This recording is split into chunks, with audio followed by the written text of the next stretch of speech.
얼마 전까지 내수행적 관심은 연기였죠. 참 그것도 신기해요. 수행을 하면 할수록 점점 연기 쪽에 관심이 있어요.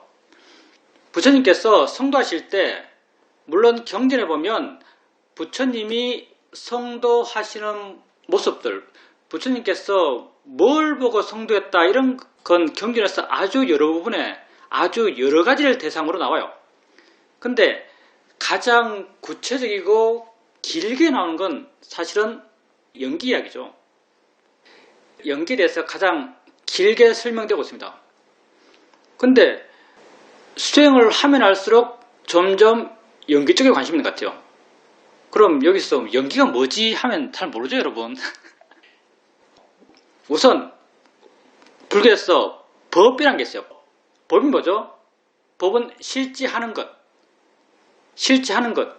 실지하는 게 뭐죠?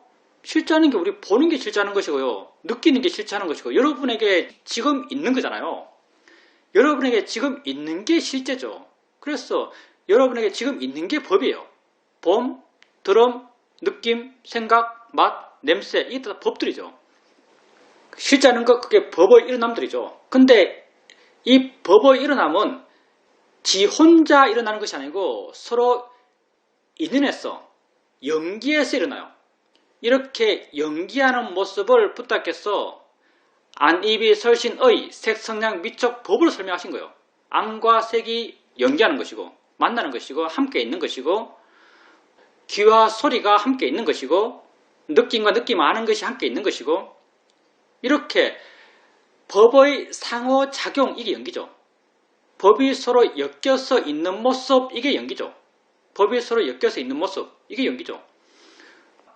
그러니까 연기라고 해서 특별히 학문처럼 뭐 철학이 있고 물리학이 있듯이 학문처럼 불교에서 따로 떼서 뭐가 있는 게 아니에요. 왜냐하면 불교가 다른 것은 실제하는 법이죠. 실제하는 법. 평상으로 말하면 진짜 나의 모습이요. 진정한 나의 실체. 이게 불교가 이해하고자 하는 거죠. 진정한 나의 실체는 현재 알미고 현재 일 알문 6가지 감각기관에서 일어나고 있고 6가지 감각기관 일어남들은 다 우리식 표현으로는 대상과 마음의 함께 일어남이죠. 근데 우리가 이 가운데 주되게 이해해 가고자 하는 것은 마음 쪽이죠. 마음 가운데서 아는 마음 쪽을 이해해 가려고 그래요. 자, 우리가 수행을 해갈 때 맨 처음 아는 마음이 실제는 법이고 모양도 없고 색깔도 없고 위치도 없고 심지어는 실제로는 내용까지도 없어요. 우리는 내용 없으면 아예 접근 자체가 안 되기 때문에 중생으로서의 지혜 없는 우리에게 내용까지 없으면 아예 접근이 안 되기 때문에 안다는 내용을 거의 붙여가지고 그 이해를 시도해요. 근데 실제로는 내용까지도 없어요. 그냥 존재만 있죠. 안다는 것도 우리 관념적 해석이죠. 그러다 보니까 이렇게 아무것도 없는 접근할 수 있는 아무런 외형이 없는 이런 실제는 법을 이해하기 위해서는 뭔가 마음이 좀 좋아야 돼요. 마음이 파하고 올라가야 돼요.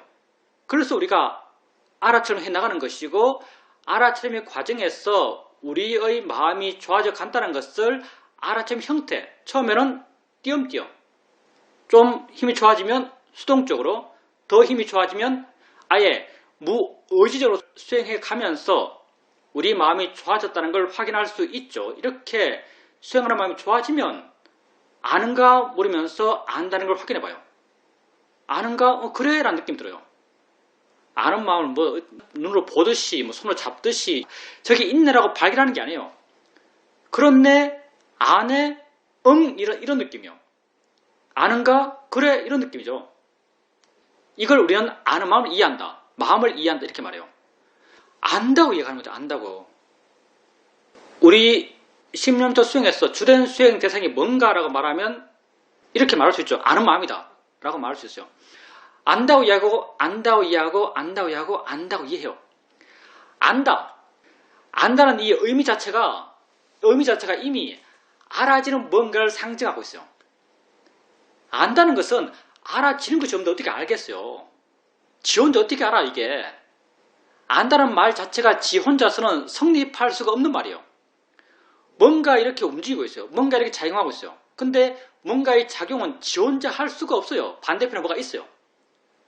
아는 것의 반대편에 있는 것에 대해서 우리가 붙여놓은 이름이 알아진다요. 그래서 안다, 알아진다 이렇게 말하는 거죠. 안다는 것에 이해가 깊어지면 깊어질수록 자연스럽게 알아진다는 것에 대한 이해가 깊어지지 않을 수가 없어요. 왜? 이건 서로가 서로를 제약하니까, 서로가 서로를 규정하니까. 이렇게 둘이 함께 있다고 이해하죠. 함께 있네라고 이해해요. 함께 있네란 이 이해, 이게 연기에 대한 이해죠. 이게 부다께서 연기에 대해서 정령적으로 말했던 이것이 있으므로 저것이 있고 이것이 없으면 저것이 없다는 여기에 그대로 적용되는 부분이죠. 이렇게 연기를 이해하고 이런 연기에 대한 이해는 법에 대한 이해와 따로 있잖아요. 법에 대한 이해가 깊어지면 법이라는 것 자체가 지 혼자 있지 않고 함께 있기 때문에 법들의 함께 있는 모습을 이해하고 이렇게 법의 함께 있음, 이게 연기죠. 그러니 법에 대한 이해가 깊어지면 연기에 대한 이해가 깊어집니다. 근데 내가 얼마 전까지 관심이 있었던 게 알게 모르게 대상 쪽의 법, 그러니까 소리, 보여지는 것, 느껴지는 것, 이런 것들은 조건 따라 그냥 생겼다. 나랑 상관없다. 그냥 지 조건 따라 생긴 무인격적이다. 무인격적이라는 말이 좀 어울릴 것 같아요. 무인격적이다. 이런 이해는 쉽게 해요. 여러분도 이런 이해는 쉽게 할 거예요. 저 소리가 뭐 인격 있겠어요? 이 느낌이 뭐가 인격 있겠어요? 저 보이는 게 무슨 개성이 있겠어요? 근데 이렇게 알아지는 것, 대상 쪽의 몰인격성, 대상 쪽의 몰인격성에 대해서는 쉽게 이해하죠. 상식하고도 어느 정도 통하니까.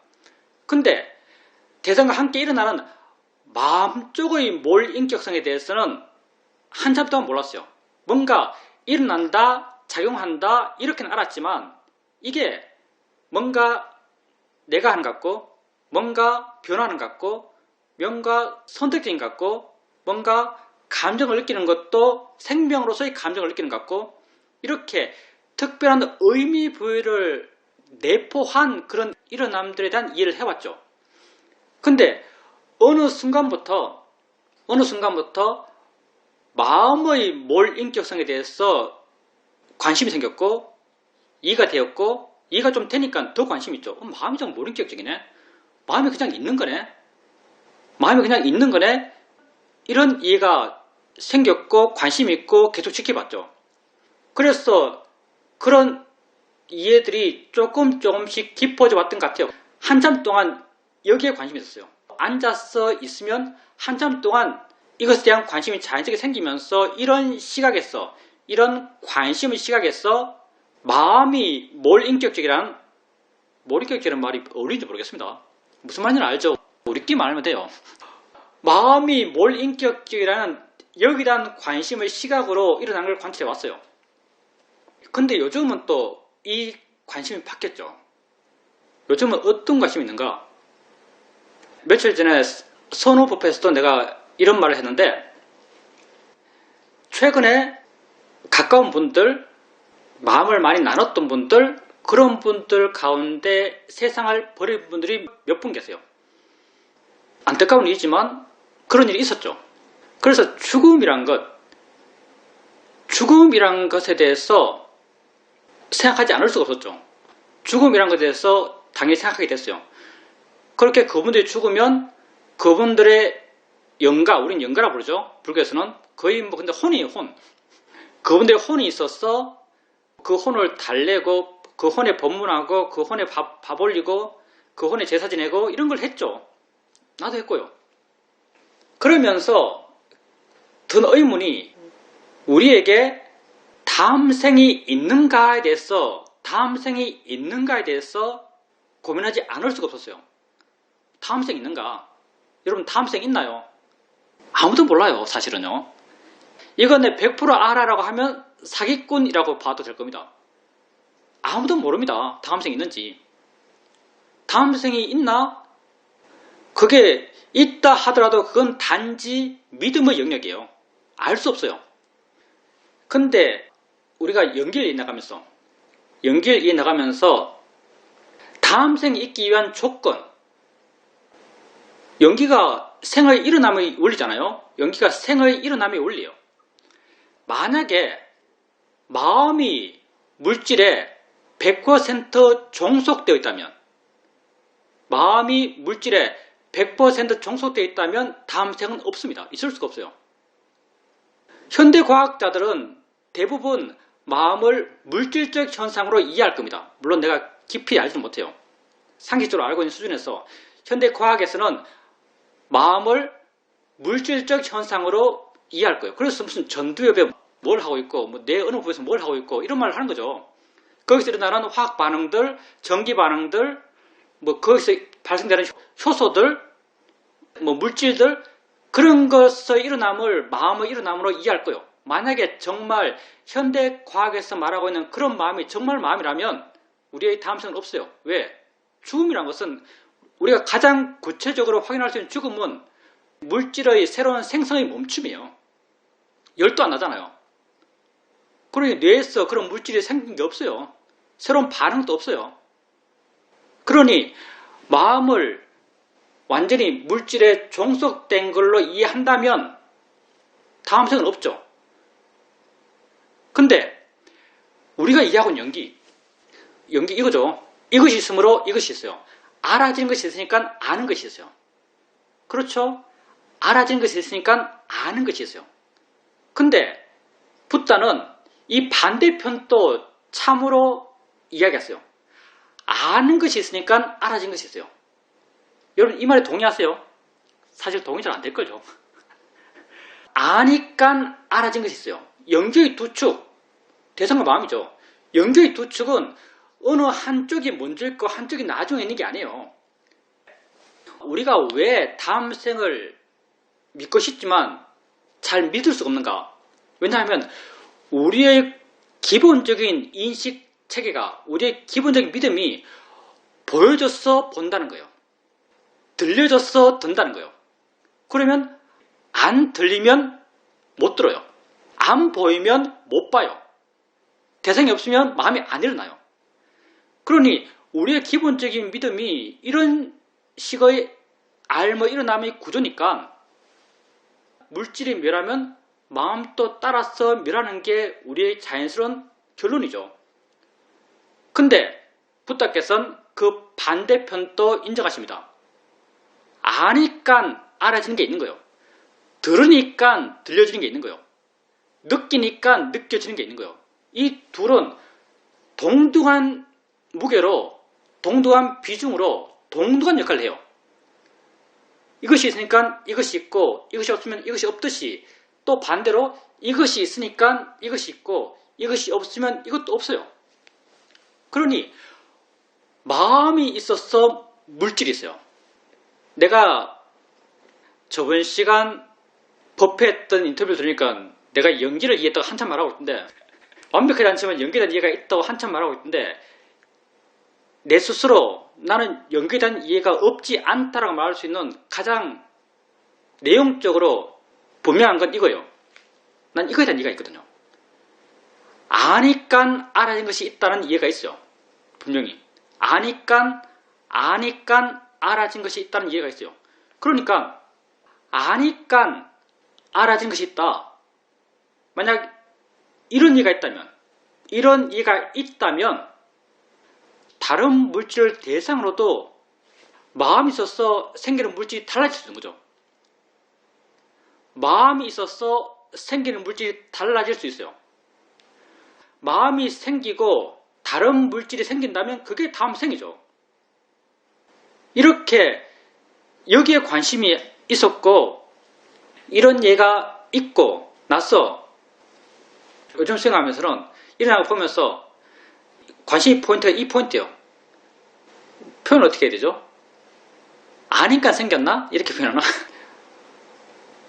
옛날에 아는 마음을 볼 때는 자연스럽게 대상이 있어서 이게 생겼어. 대상의 작용이 있어서 이 작용이 있어. 이런 구조 속에서 아는 마음을 이해했어요. 대상이 있어서 아는 게 있어. 이런 구조 속에서 아는 마음을 이해했죠. 물론 여러분이 구체적으로 이렇게 구조화시켜서 이해하지 않았겠지만 여러분의 수행하는 마음속에 기본적인 이런 구도가 깔려 있었어요. 근데 이 반대편으로 수행하고 있다는 거죠. 이 반대편으로. 아니깐 알아지는 것이 있어. 아니깐 알아지는 것이 있어. 라는 이 구조 속에 수행하고 있죠. 이 구조 속에 수행하는 게 아주 재밌어요. 아니깐 알아지는 것이 있어. 이 구조 속에 수행하고 있는데 또 확인할 수 있는 게 뭐냐면 내가 이 방향의 이해가 없지는 않지만 이 방향의 이해가 대단히 미약하다는 것. 이 방향의 이해가 대단히 미약하다는 걸 확인할 수 있습니다. 아니깐 알아진 것이 있어. 이 방향의 이해가 굉장히 약하다는 것도 알 수 있습니다. 그래서 요즘 내 수행적 관심은 이것이에요. 아니깐 알아지는 것이 있어. 이것이에요. 분명히 아니깐 알아지는 것이 있습니다. 알지 않으면 알아지는 것이 없어요. 그러니 마음이 우선할 수 있어요. 따라서 아는 마음이 다른 알아지는 것과 결합할 수 있죠. 다른 알아지는 것과 결합하는 것, 이게 다음 생이 생기는 모습이라고 이해할 수 있어요. 그런 입장에서 이해로서, 이건 뭐 믿음이 아니죠. 이건 믿음이 아닙니다. 이해로서 정말 다음 생의 존재 가능성을 우리가 이런 연계단 이해에서 발견할 수 있는 것 같아요. 다음 생의 존재 가능성. 그리고 12연계에서 말하는 것. 12연계에서 말하는 것도 이거더라고요. 이렇게 알고 나니까 이해가 됐어요. 12연계에서 무명이 생기고 행이 생겨요. 행은 다양한 의지작용이죠. 그 업으로 인해서 다음 생이 생기고 다음 생에 처음 생기는 것은 마음이 생겨요. 그게 식이죠. 다음 생에 식만 생겨요. 식이 생겼을 때는 마음밖에 없어요. 근데 이 마음이 명색을 만들죠. 명은 그대로 마음이고요. 색은 물질이에요. 그러니까 마음이 새로운 물질을 만들어내는 거예요. 마음이 생기고 그 마음과 인연해서 새로운 물질이 생기는 거죠. 이게 명색에서의 색이에요. 그러면서 육입, 6가지 감각전이 일어나요. 그러니까 우리가 연기라고 말했을 때 이것이 있으므로 저것이 있고 이것이 없으면 저것이 없다라고 말하지만 그 반대편, 저것이 있으니까 이것이 있고 저것이 없으면 이것도 없다라는 그 입장에서 보면 다음 생의 가능성을 발견할 수 있습니다. 다음 생이 있다고 하면 훨씬 살기 편하잖아요. 훨씬 착하게 살 것 같습니다. 다음 생에 가져갈 것은 오직 나의 업뿐이다라고 부탁해서 말합니다. 그래서 요즘은 이것에 아주 관심이 많습니다. 아니깐 알아지는가 이거죠. 마음이 있었어 대상이 있는가. 우리는 지금까지 계속 대상이 있으니까 마음이 있다는 이 시각을 봤어요. 근데 한번 뒤집어 보세요. 마음이 있어서 대상이 있는가? 예, 마음이 있어서 대상이 있습니다. 우리 이해가 좀 약하지만. 근데 이게 우리에게 굉장히 중요한 시사점을 주는 지혜라는 거죠. 이게 굉장히 우리에게 중요한 시사점을 줍니다. 마음이 있어서 대상이 있다는 것. 이렇게 자기를 안다는 건 재밌는 일이에요. 거의 보물창고죠. 나 자신이. 자기를 그렇게 관심있게 봐보십시오. 경이로운 것들이 정말 많습니다. 우리 자신은. 당연히 경이롭죠. 우리 자신이 세상인데요. 내가 세상입니다. 뭐, 나 이외에 세상이 어디 있겠어요. 이거 내 말 아닙니다. 내가 워낙 정제되지 않은 말로 막 해서 그렇지 내 말이 아니에요. 부탁해서 말씀하십니다. 세상의 모든 것이 뭔가? 부탁해서 무엇이 모든 것인가? 뭐가 모든 것인가? 답이 뭔가? 보여지고 보는 것, 들려지고 듣는 것, 느껴지고 느끼는 것, 맛나고 맛 아는 것, 냄새 있고 냄새 아는 것, 생각 있고 생각 아는 것. 이게 모든 것이라고 말했어요. 이거 되게 없다는 거죠. 이거 되게 없어요. 근데 이게 뭐예요? 다 알아지고 아는 것. 내 삶이잖아요. 다시 말하면 내 삶 이외에 아무것도 없어요. 내 삶 위에 아무것도 없습니다. 왜? 불교가 정의하는 세상은 아는 세상이거든요. 아는 세상에서 내 삶 이외에는 아무것도 없어요. 이게 고구마가 아닙니다. 이게 이론이 아니에요. 여러분 삶에서 여러분이 직접 발견할 수 있는 거예요. 여러분 자기를 한번 봐보세요. 여러분이 세상 속에 사나요? 여러분이 아는 것 가운데 여러분 밖에 있는 게 뭐가 있나요? 여러분 지금 앞에 있는 벽을 보나요? 아니에요. 눈에 온 벽을 봐요. 근데 눈에 온 건 벽이 아니죠. 여러분이 지금 시계 소리 듣나요? 아니에요. 시계에서 난 시계 소리를 듣는 것이 아니고 귀에 온 시계 소리를 들어요. 근데 귀에 온 건 시계 소리가 아니에요. 여러분이 아는 것 가운데 여러분을 벗어난 게 뭐가 있나요? 아무것도 없어요. 그러니 여러분이 곧 세상이죠. 세상의 모든 신비 멀리 있지 않습니다. 다 여러분 자신에게 있는 거예요. 그래서 요즘은 이렇게 대상이 있어서 마음이 있다 이게 아니고 이 방향이 아닌 마음이 있어서 대상이 있다 이 방향에서 반하고 있고 이것 보는 게 재밌어요. 뭔가 우리 삶에 아주 큰 신비가 풀어질 것 같아요. 이렇게 계속 알아가면 마음이 있어서 대상이 있다는 것. 질문입니다. 스님께서 오늘 말씀하신 것이 평소에도 내가 많이 궁금해했던 것입니다.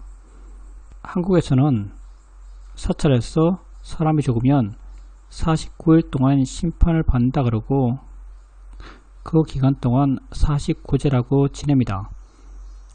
그렇게 과연 사람이 죽었을 때 49일이라는 시간이 지나서 새로운 몸을 받는 건지 아니면 죽자마자 바로 새로운 몸을 받아서 태어나는 건지 그것이 알고 싶습니다. 이론적으로 보면 바로 새로운 몸을 받는 것 같은데 만약 그렇다면 49제라는 것이 어떤 의미가 있는지도 궁금합니다. 부다의 가르침을 따르는 사람으로서 불법성 삼보에 대한 신심은 당연히 있어야 되는 것이라고 말합니다. 저는 수행을 해오면서 부처와 그 가르침에 대한 신심은 있어 왔다라고 생각되지만 스님들에 대한 신심은 그리 있지 못했습니다. 스님들에 대한 신심은 사실 없었습니다. 그런데 위파사나 수행을 하면서 그리고 함께 이 수행을 바르게 해 나가는 스님들을 보면서 조금씩 스님들에 대한 신심이 생기고 그를 통해서 불법성 삼보에 대한 신심이 내게 있다라고 말할 수 있게 되었습니다.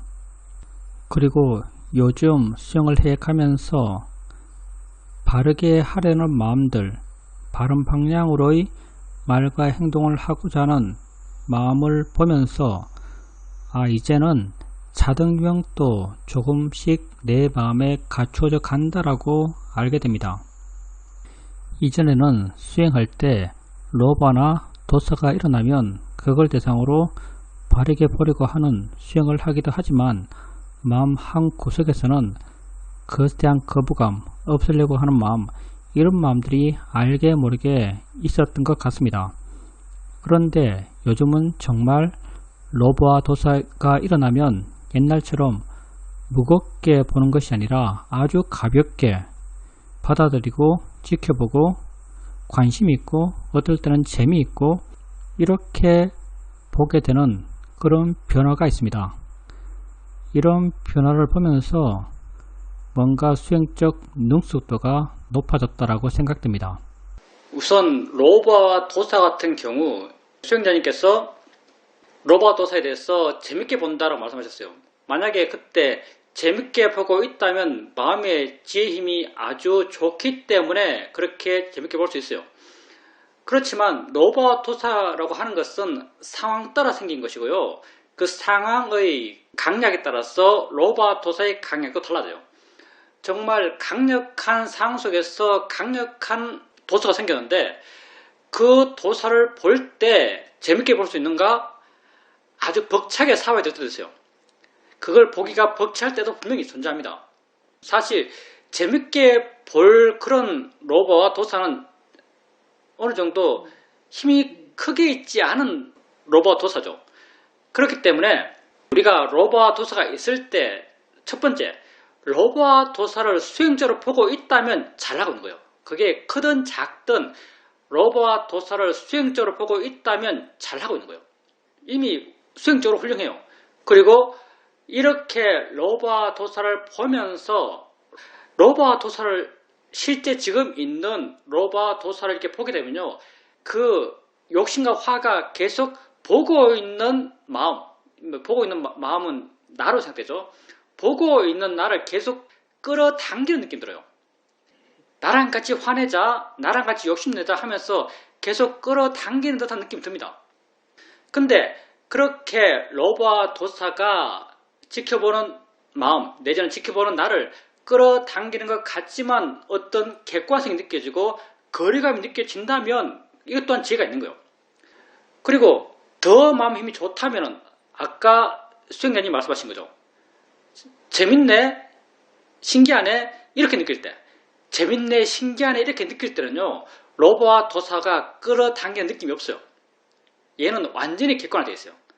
완전히 객관화되어 있을 때는 로버와 도사가 보는 마음 내지는 보는 나를 끌어당기는 느낌이 없어요. 그렇기 때문에 그렇게 재밌다 이런 느낌을 갖게 됩니다. 그러니 로버와 도사의 종류가 많고요. 어떤 욕심과 화가 있든지 그걸 바르게 보기 위한 수행을 한다면 수행한다는 것 자체가 이미 훌륭하고요. 그렇게 수행해 나가는 과정에서 조금씩 더 여유있게, 더 관심있게 로버와 도사를 반응할 겁니다. 번뇌는 천편일률적으로 단순히 말할 수는 없어요. 어떨 때는 수행하려 하는 것만 해도 훌륭할 수 있습니다. 정말 불같이 화났을 때 수행하려는 마음을 내는 것조차도 힘들 때가 있어요. 그때 수행하려는 마음을 냈다면 단순히 수행하려는 마음을 냈다는 그 자체만 갖고도 아주 훌륭한 수행적 실천이라는 말을 들을 수도 있을 거예요. 그러니 욕심화가 크든 작든 가장 기본적인 것은 언제나 수행하려고 하는 것, 수행적 바른 시도를 하는 것, 그게 정말 중요합니다. 그리고 불법성 삼보에 대한 신심. 우리는 실천성을 하는 사람들이죠. 우리는 우리 자신을 이해하려고 하는 사람이에요. 우리 자신은 지금 있는 거예요. 그러니 신심이란 것도 지금 있는 마음이죠. 지금 있는 마음이요. 근데 모든 마음은 대상을 가져요. 지금 있는 것을 대상으로 신심이 나는 거예요. 그러면 수행자님 말씀하신 신심, 물론 실천적으로는 다르겠죠. 말로 표현하니까 그렇게 표현하셨을 거예요. 수행자님 말씀하신 신심은 약간 관념적이죠. 부처님에 대한 신심, 가르침에 대한 신심, 열심히 수행하는 스님에 대한 신심. 근데 그게 지금 알아지는가? 그게 나의 알머의 대상인가? 아니죠. 관념적 대상일 뿐이죠. 그러면 이런 신심이 항상 할 수 있을 것인가? 신심도 오력 가운데 하나예요. 좋은 마음이 계속 유지되기 위해서는 항상 있어야 돼요. 이런 신심이 항상 있을 수 있는가? 이런 신심이 죽는 순간에 있을 수 있는가? 죽는 순간에 불법성 삼보에 대한 신심이 있으면 다음 생에 절대 악체에 가지 않는다라고 부처가 말해요. 이런 신심이 죽는 순간에 있을 수 있는가? 죽는 순간에 별로 마음에 힘이 없어서 이런 신심 있기 힘들 겁니다. 관념적 신심은 있기 힘들어요. 그럼 어떤 신심이 있어야 되는가? 실천적 신심이 있어야 돼요. 실천적 신심이 뭔가? 현재를 기반으로 한, 현재 알을 기반으로 한 신심이에요. 어떤 신심인가?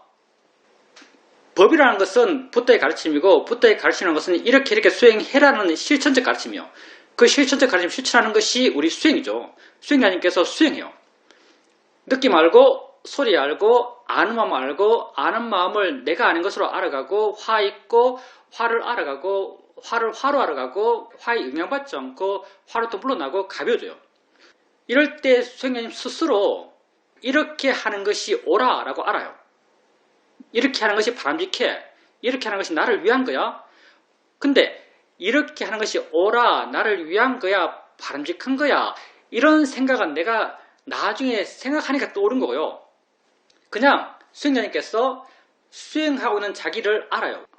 수행하고 있는 자기를 알게 되면 마음에 이런 마음의 에너지가 생겨나요. 이걸 우리는 신심이라고 그러고요. 이건 어떤 굳건함으로 느껴져요.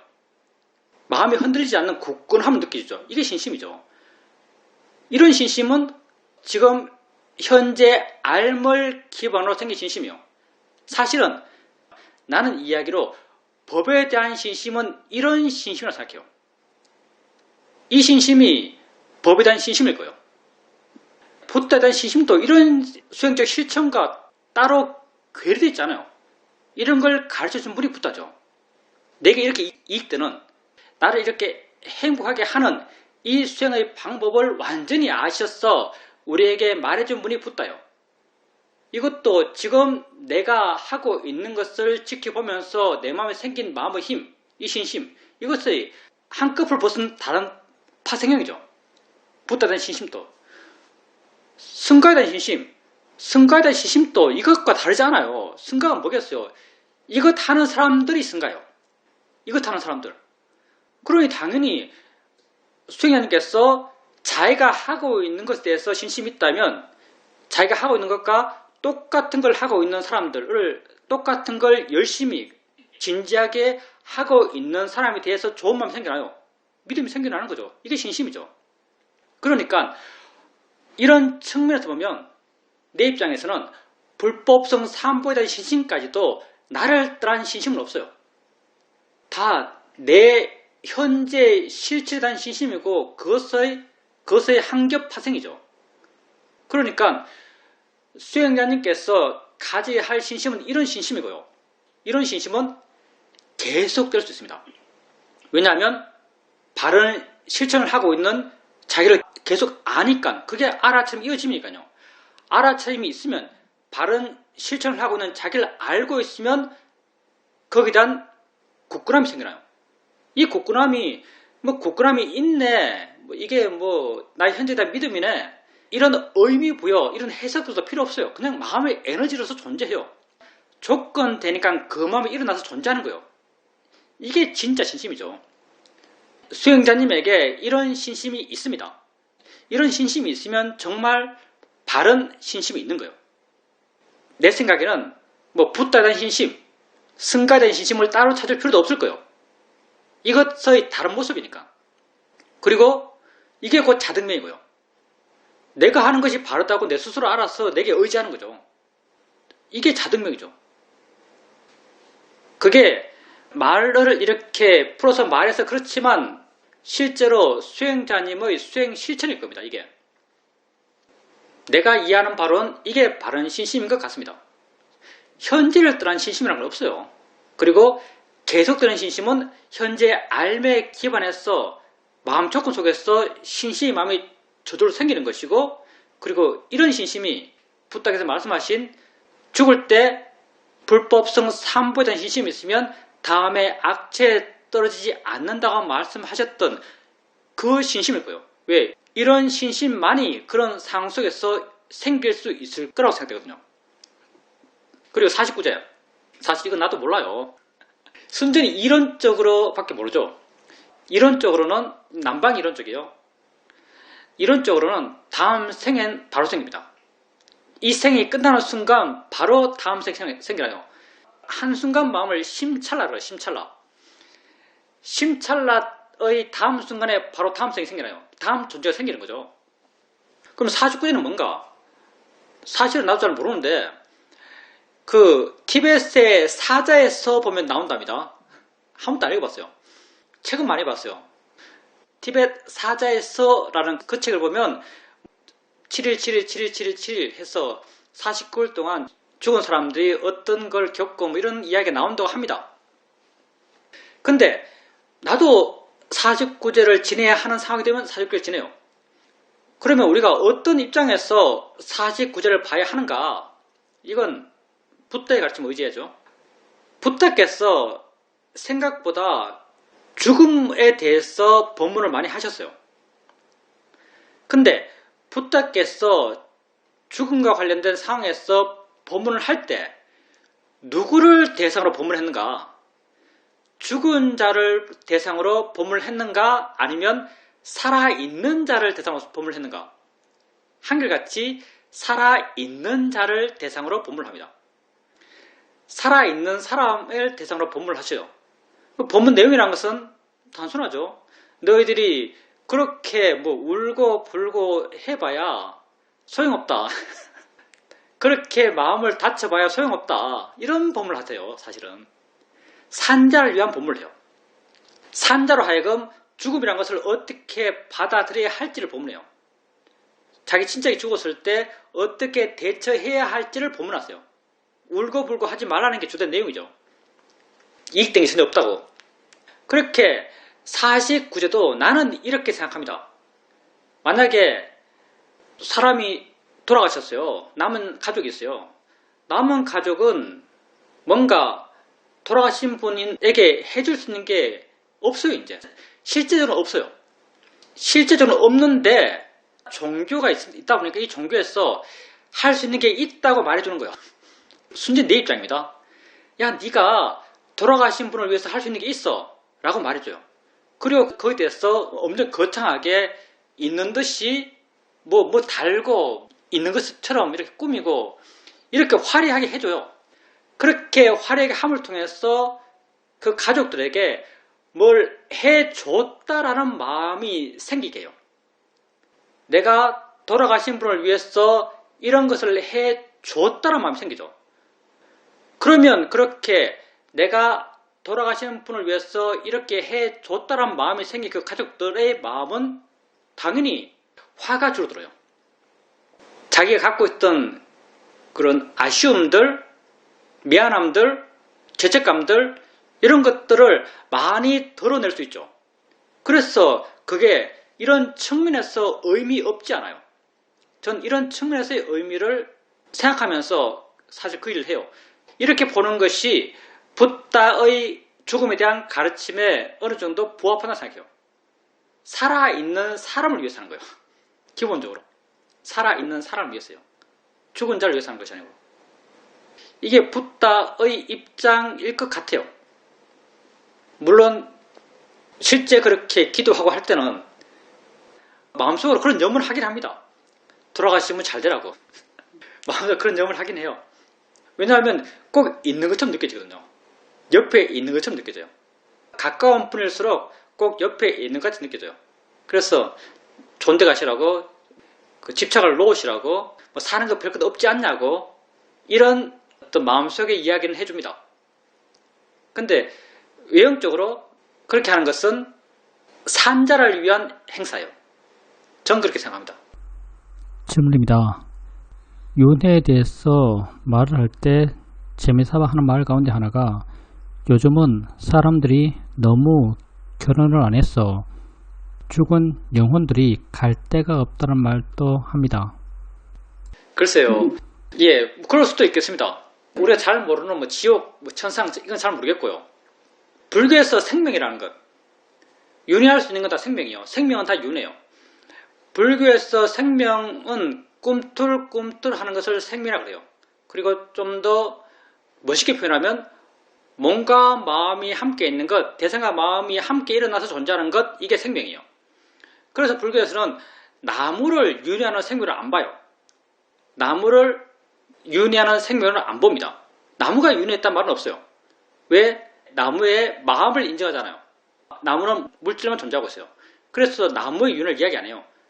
그런데 모든 다른 꿈틀꿈틀 하는 것은 다 생명이에요. 다 윤회의 존재죠. 그래서 사람 70억이죠. 세계 인구 70억, 80억이에요. 많아봐야. 저 플랭크톤 아마도 수십 조 곱하기 조 안 될까요? 수십 조 곱하기 조. 윤회할 것 많습니다. 윤회할 것 아주 많아요. 플랭크톤 조 곱하기 조고요. 우리 몸에 세균 수천만 마리 살걸요. 수천만 마리. 다 윤회할 것 많습니다. 그리고 그렇게 이제 재미로 접근해 나간다면 재밌는 게 뭐냐면, 아니 어떤 동물은 하나의 동물인데 아메바인가 이런 놈들 반뚝 자르면 두 마리가 돼요. 얘들은 마음을 나눠 가졌나? 반뚝 자르면 따로 살아요, 얘들이. 그래서 도대체 마음이 뭐지?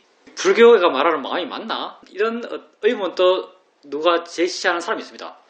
어떤 동물은 반 자르면 다른 개체가 된다. 그러면 이쪽 마음은 뭐고 저쪽 마음은 뭔가? 마음도 갈라지나? 이런 옛날 문제 제기도 하는 사람이 있었습니다. 질문입니다. 미국에서 딸네 식구들이 와서 집이 아주 복잡합니다. 애들은 애들끼리 오랜만에 만나서 반가워서 많이 들뜨고 놀고 너무 들뜨다 보니까 아프기도 합니다. 그런데 나는 사실 지금까지 딸에 대한 집착이 상당히 강하게 갖고 있다라고 생각하고 있었고 딸과 관련된 마음씀이 강했는데 이번에 딸이 집에 있으면서 내 마음의 반응들을 보게 되니까 마음이 많이 객관적이 되었다는 것을 알 수 있습니다. 많이 물러나 있고 개입하지 않고 집착이 약해져 있는 상태를 알게 됩니다. 뭔가 시험을 치고 그 시험 결과를 받은 듯한 그런 느낌입니다. 지금 수행자님은 그런 물러나는 마음, 집착하지 않는 마음이 생길 수 있는 아주 유리한 조건 속에 있죠. 왜냐하면 아프거든요. 아프다는 게 어떤 의미인가? 아픈 사람은 자기에게 관심이 있습니다. 마음이 자기 안에 씻게 있어요. 자기를 계속 신경 써야 돼요. 마음이 자기 안에 있게 되면 자연스럽게 내가 내 밖에 있다고 믿는 것에 대해서 마음이 물러나요. 그래서 수행하는 사람에 대해서 이런 말들도 있습니다. 환자처럼 수행해라 이렇게 말해요. 환자처럼 수행해라. 왜냐하면 환자는 오직 자기 자신만 신경 쓰기에도 벅차요. 수행자도 자기 자신만을 신경 쓰면서 그렇게 수행해라 라고 하는 입장에서 환자처럼 수행해라 라는 말이 있습니다. 근데 수행자님 지금 실제 환자죠. 그렇기 때문에 자기에게 마음을 두는 게 쉬워요. 그렇게 자기에게 마음을 두게 되면 다른 내 밖에 있는 대상들, 지금은 뭐 딸과 다른 가족들이죠. 딸과 다른 가족들에 대해서 마음이 뭔가 객관적이 된다고 느낍니다. 근데 이게 마음이 좋을 때 가까이서 서로 이야기하고 서로 같이 활동하고 서로 부딪히고 그럴 때도 이렇게 되어야 되겠죠. 왜 이렇게 돼야 되는가? 부처께서는 이렇게 되는 것이 진정 나를 위하는 길이다라고 말씀하고 계시니까, 이게 진정한 행복의 길이라고 말씀하고 계시니까 이렇게 함께 부딪히고 함께 이야기하고 함께 세상 이야기하면서도 물러날 수 있는 마음의 힘, 내 안에 있을 수 있는 마음의 힘을 길러가야 돼요. 그래서 수행자님의 경우에서도 알 수 있듯이 우리가 세상으로부터 자유로워지기 위한 가장 거친 형태의 가장 기본적인 실천은 마음을 내 안에 두는 겁니다. 마음을 내 안에 둬요. 여기에서 출발하는 거죠. 실제 나의 존재 모습은 다 내 안에 있는 거예요. 원래 내 안에 있기 때문에 내 안에 있는 거죠, 사실요. 마음을 내 안에 두는 것부터 출발하는 거죠. 이렇게 마음을 내 안에 두고 내게서 일어나는 보이는 것, 들리는 것, 그렇게 보이는 것, 들리는 것, 생각에 대해서 마음이 물러나 자유로워요. 근데 마음이 물러나 자유로운 것, 그게 거기에 대해서 아무 관심이 없는 것과 달라요. 수행자님께서 딸을 바라보고 딸에 대해서 마음이 물러나 있고 딸에 대해서 마음이 자유롭다고 했을 때 딸에 대해서 마음이 냉정한가 하면, 냉정하다면 근무가 잘못됐어요. 딸에 대해서 마음이 따뜻해요. 이게 따뜻한 게 어떤 식의 따뜻함인가? 전에 누가 인터뷰할 때 밤에 밖에서 산책하다가 가로수에 걸린 달을 보면서 아, 좋다라고 느꼈을 때 마음이 좋아서 마음의 느낌이 좋은 그런 느낌이요. 딸을 바라볼 때도 뭐 딸이 좋은 게 아니고요. 딸을 통해서 느껴지는 내 마음의 느낌이 좋아요. 왜 좋은가? 내 마음이 좋아서 내 마음의 느낌이 좋아요. 우리에게 마치 딸을 향한 내 마음이 좋은 것처럼 느껴져요. 뭐 그렇게 말해도 틀린 건 아니죠. 딸을 향한 내 마음의 느낌이 좋아요. 자유롭지만 마음이 좋아요. 이게 우리가 바깥 세상에 대해서 마음이 좋을 때 갖는 마음의 태도죠. 자유롭지만 마음이 좋아요. 그래서 자유롭지만 마음의 느낌이 좋아요. 그걸 따뜻하다, 좋다 이렇게 정의할 수 있는 그런 느낌이에요. 그렇게 수행자님께서 딸을 바라보면서 자기 안에 마음이 있고 자기에게서 일어나는 것에 대해서 이해가 있어서 그것으로부터 마음이 자유롭기 때문에 딸을 보면서도 딸과 함께 있으면서도 딸로부터 자유로운 거리감이 느껴지면서도 딸에 대해서 마음이 따뜻한 그런 경험을 하고 계신 거죠. 다 지혜가 있기 때문에 그렇습니다. 예, 여러분 수행하십시오. 근본적으로 생각해보면 세상에 할 게 이것밖에 없습니다. 왜? 여러분 삶이 이것밖에 없어요. 여러분 삶이 엄청 복잡해 보이지만 알고 보면 전혀 복잡할 게 없어요. 여러분 삶은 다 여러분 안에서 일어나고 있어요. 모든 알미 내 안에서 일어나고 있으니까. 그러니 여러분이 할 게 정말 이것밖에 없죠. 물론 세상의 관념적 진실도 진실이니까 맞춰 살아야겠지만 궁극적으로 여러분이 할 건 이것밖에 없어요. 여러분 삶을 관찰하고 그걸 이해하고 자유로워지는 것. 왜? 거기에 묶여서 괴롭거든요. 삶에 묶여서 괴로워요. 그래서 여러분이 할 건 이것밖에 없다라고 말할 수 있습니다. 자기에게 관심을 두십시오. 자기를 알아가세요. 알아가다 보면 이해가 생겨나고 이해가 생기면 자유로워집니다. 괴로울 필요가 없다는 걸 이해해요. 근본적으로 우리는 괴로울 필요가 없는 존재들이에요.